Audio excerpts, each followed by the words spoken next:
where we were going until they said it on the loudspeaker. So where are we going? Riviera. Riviera. Bye.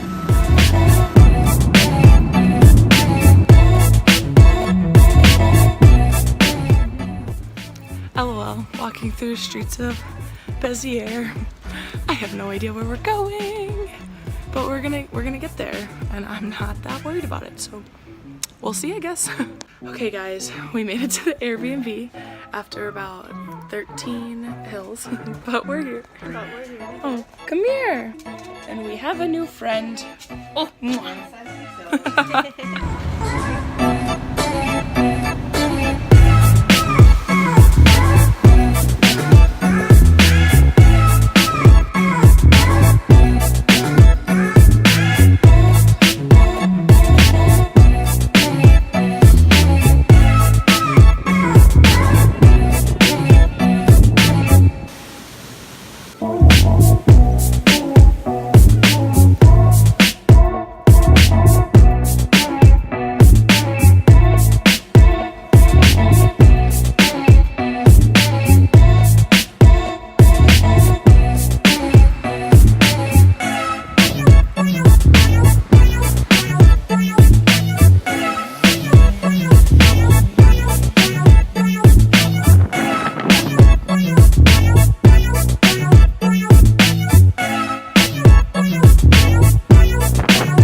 okay guys, so when Béziers' trip was over, we got on the bus and headed to the airport, 2 hours early, because that's what you're supposed to do.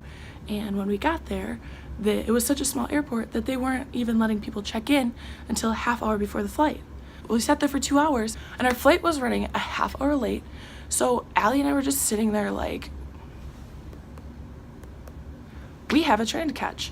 So we finally land, and I'm like in a rush. I like taken my purse off to make sure it was ready so I can get my passport out right away and just like boom, boom, boom and try and get on the next train, even though we'd already paid for our train at that certain time. Like it was a specific ticket. So we get into the airport and we're like headed down the escalator, and I look at Allie and I'm like, dude, I forgot my freaking purse on the plane. I literally like went into sheer panic. I was like, they're not gonna let me into the country. I don't know what I'm gonna do.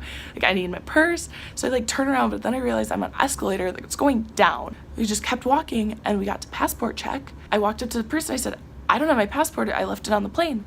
And they're like, oh, well, that sucks. It was like, excuse me, what?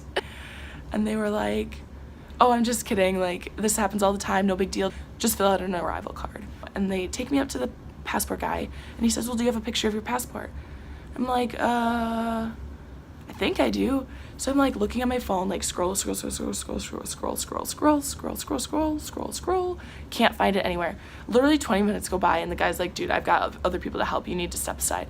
So I'm like searching through my albums, I'm searching through my computer, I'm searching through my notes to see if I like saved a picture of it to that. I'm searching through my messages, I'm texting my mom. I finally found it like in the deep depths of my computer and the internet. So I took it up to the guy and the guy was like, I don't know if this is gonna do. Excuse me, you don't know if this is gonna do? Apparently I didn't have the right visa for being a student. So they weren't gonna let me into the country because I didn't have the correct visa and I didn't have my passport. So then I went back and waited and they had to bring up like a security, like a higher level security person, and the lady's like, yeah, see, here's the thing. If you don't have your paperwork, then we have the right to deny you entrance into our country.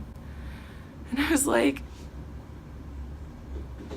oh my God, you've got to be kidding me. Our flight was late. We missed our train. Lost my passport. I can't get into the country. They're gonna deport me. And I'm like, well, what do you do if you don't let me in? And she said, well, we'll probably send you back to where you came from. And I was like, Allie, I cannot go back. I I just can't. A few more minutes went by and the higher level lady came up. She said to me, I think we'll let you in. And I'm like, thank God. But I still don't have my purse, my passport, my wallet, and we missed our train and our flight was late. So I'm like, okay, well, that's one thing. At least I'm let into the country. So we go to the like lost and found, and we're like, hi, I'm Riley. I lost my purse on the plane and I don't know what to do. And he goes, And he grabs this slip of paper and he says, here. You can call this number anytime, Monday through Friday, 8 a.m. to 5 p.m. and they'll let you know if they have your purse. Well, we put it in a secure lock. And I look at him literally with tears in my eyes and I'm like, sir, are you sure that's all you can do? And he's like, well, I guess I could see if we have it in possession. And I said, can you do that, please? And he said, yes. So he calls him up and they have it in possession. He's talking to the person on the other side of the radio and he's like, is there any way I could come down and get it? And the guy's like, well, do you have a backup? And he's like, yeah. And this angel of a guy floats on down to the landing strip and picks up my purse with my passport in it. And I actually sobbed when I saw him carrying my purse.